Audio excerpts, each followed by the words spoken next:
Brutal punishment.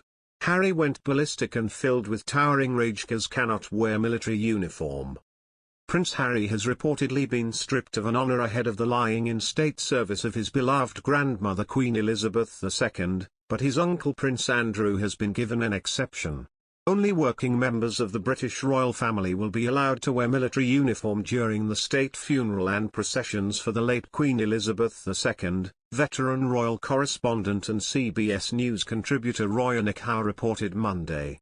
The decision by the newly ascended King Charles III means his youngest son, Prince Harry, will have to wear a suit despite his 10 years of military service.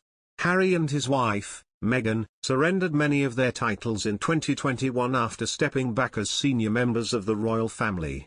Prince Harry has been reportedly banned from wearing his military uniform to Queen Elizabeth II's final laying-in state vigil service in London. The Duke of Sussex is expected to wear a civilian suit, despite serving 2 tours of duty in Afghanistan, as he is not a working member of the royal family. Harry, who saw action on the front line during 2 tours of duty in Afghanistan, will be in civilian dress for official events including the late monarch's state funeral.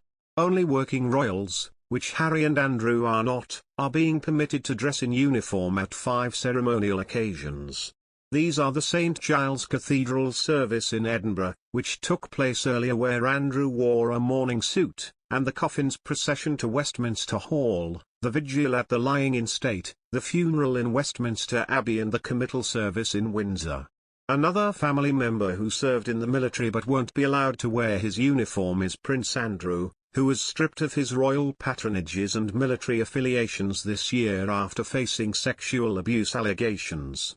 However, he was granted an exception and will be wearing his uniform at the final vigil, where the Queen's 4 children will be standing at the 4 sides of her coffin, Nickow said. The move is a mark of respect to the Queen, she said. He is being allowed to wear it as a special mark of respect for his later mother but not on the other occasions. He is expected to be joined by the Queen's other children, the King, the Princess Royal and the Earl of Wessex, at the proceedings during the lying-in state later this week. It is likely to be a bitter blow for ex-soldier Harry, who is proud of his decade in the forces, and who was saddened after being stripped of his honorary military roles including Captain General of the Royal Marines by the Queen post-Megxit. A source confirmed Harry, whose rank is a captain, would not be in uniform for any events. That's when you're going to start to see the difference, very publicly, in terms of who is a working royal and who is not, said Nickow, who is also a royal editor for the Sunday Times. During Prince Philip's funeral last year, she said, Queen Elizabeth II decided that everyone should wear suits, so everyone was on a level playing field. King Charles III has taken a different approach, partly because the occasion is also different. This is the first state funeral of a monarch since 1952, Nickow said. This is massive. And so he wants to get everything absolutely technically right, and it's only technically right that only working members of the royal family wear a military uniform. The decision is likely painful to Harry, she said, as he served 2 tours in Afghanistan and has done an enormous amount of military duty.